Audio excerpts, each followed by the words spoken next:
వీడియోలో చంద్రబాబు నాయుడు గారు నిన్నైతే ఏదైతే జడ్జిమెంట్ ఇచ్చారో ఆ జడ్జిమెంట్ గురించి మనం ఒపీనియన్ అయితే చెప్పుకుందాం అన్నమాట. ప్రస్తుతం 17A వర్తిస్తుందా వర్తించాలా బాబు గారికి అనే దాన్ని ఇద్దరు జడ్జెస్ కూడా, ఒక జడ్జి ఏమో వర్తిస్తుందని, ఇంకో జడ్జి ఏమో వర్తించదని అని అయితే వాళ్ళ జడ్జిమెంట్ని అయితే ఇచ్చారు. బట్ ఇది భిన్న అభిప్రాయాలు. వాళ్ళ జడ్జిమెంట్లో కొన్ని కామన్ అభిప్రాయం కూడా ఉంది. వాళ్ళు ఇద్దరు కూడా ఏమనే జడ్జిమెంట్ ఇచ్చారంటే, ఎక్కడా కూడా చంద్రబాబు అరెస్టు తప్పు కాదు, ఆయనని అరెస్ట్ చేయాలి, అరెస్ట్ చేసిన పద్ధతి మీద వాళ్ళు ఎక్కడా మాట్లాడలేరు, అరెస్ట్ తప్పు అని కూడా చెప్పలేదు, కేసు కొట్టేయాలని కూడా వాళ్ళు ఎక్కడా మాట్లాడలేదు. వాళ్ళైతే ఒకటి ఖచ్చితంగా చెప్పారు. ఏమని చెప్పారంటే, మేమైతే కేసుని ఎటువంటి పరిస్థితుల్లో కొట్టేయలేము, ఎందుకంటే ఈ కేసుని కొట్టేసే అధికారం మాకు లేదు. 17A వర్తిస్తుందా వర్తించదా అనేది మా దగ్గర భిన్న అభిప్రాయాలు ఉన్నాయి. దీనిపై ఇంకొక ముగ్గురితో కలిసిన ఒక స్పెషల్ కోర్టులో వాళ్ళని అయితే ఈ కేసుని షిఫ్ట్ చేశారనమాట. సో మళ్ళీ దానికి ఒక 4 నెలల టైం కానీ 3 నెలల టైం కానీ పట్టచ్చు. ఎందుకంటే మనం చూసుకుంటే చంద్రబాబు నాయుడు గారిని అరెస్ట్ చేసి దాదాపు సెప్టెంబర్లో అరెస్ట్ చేశారు. ఇప్పటికి జనవరి, అంటే 4 నెలల టైం తీసుకుందనమాట ఈ కేసుని ఒక కొలిక్కి తీసుకురావడానికి. మరి చంద్రబాబుని ఇరకాటంలో పెట్టాలనుకున్న జగన్ ప్రభుత్వం ఎలా ముందుకెళ్తుందా అనేది చూద్దాం. మనం చూసుకుంటే రెండు సైడు ఎలక్ట్రానిక్స్ మీడియా, చంద్రబాబు నాయుడుని సపోర్ట్ చేసే మీడియా ఏమో చంద్రబాబు నాయుడుకి అనుకూలంగా జడ్జిమెంట్ వచ్చిందని చెప్తారు. వేరే Sakshi and related YSRCP related media ఏదైతే ఉందో వైఎస్ఆర్సీపీకి అనుకూలంగా వచ్చింది జడ్జిమెంట్ అని అంటారు. జగన్కి చంద్రబాబుకి వ్యతిరేకంగా వచ్చిందని చెప్తారు. సో ఇద్దరిలో ఎవరు నిజం అంటే ఇద్దరు నిజమే, బట్ ఇద్దరికి ఫేవర్గానే వచ్చింది. ఎందుకంటే వాళ్ళనైతే అరెస్ట్ అయితే తప్పుపట్టలేదు, కేసుని అయితే తప్పుపట్టలేదు, కేసు ఉండాల్సిందేదే అని చెప్పారు. ఇది ఫేవర్ టు వైఎస్ఆర్సీపీ, అది అన్ఫేవర్ టు టీడీపీ అనమాట.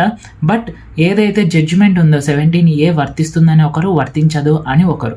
సో ఇదైతే ప్రొలాంగ్డ్ అంటే కేసుని అయితే ఒక ప్రొలాంగ్ తీసుకెళ్ళాలని, అంటే ఎక్కువసేపు సాగదీయాలనేది అయితే చూస్తున్నారు.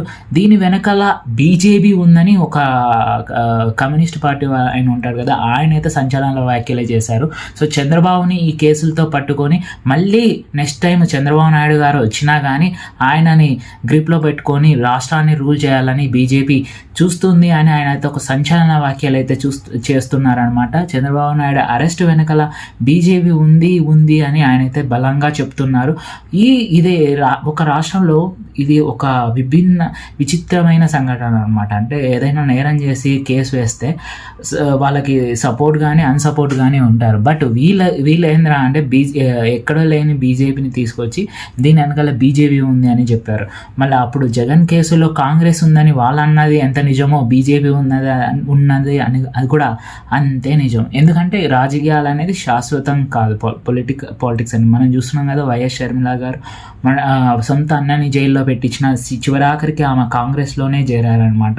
సో అలాంటి ఒక పరిస్థితులు వస్తాయి మన పాలిటిక్స్లో.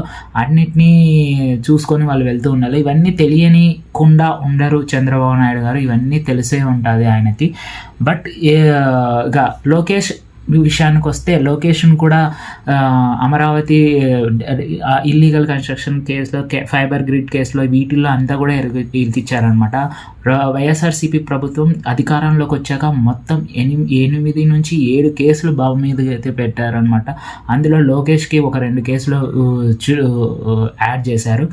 ఇక మంత్రి నారాయణకి అయితే మొత్తం ఫస్ట్ మంత్రి నారాయణతో స్టార్ట్ చేసి ఆ కేసులను అయితే ప్రొలాంగ్ చేసుకుండా ఇలా చంద్రబాబు నాయుడు గారు అరెస్ట్ దాకా తీసుకొచ్చారనమాట.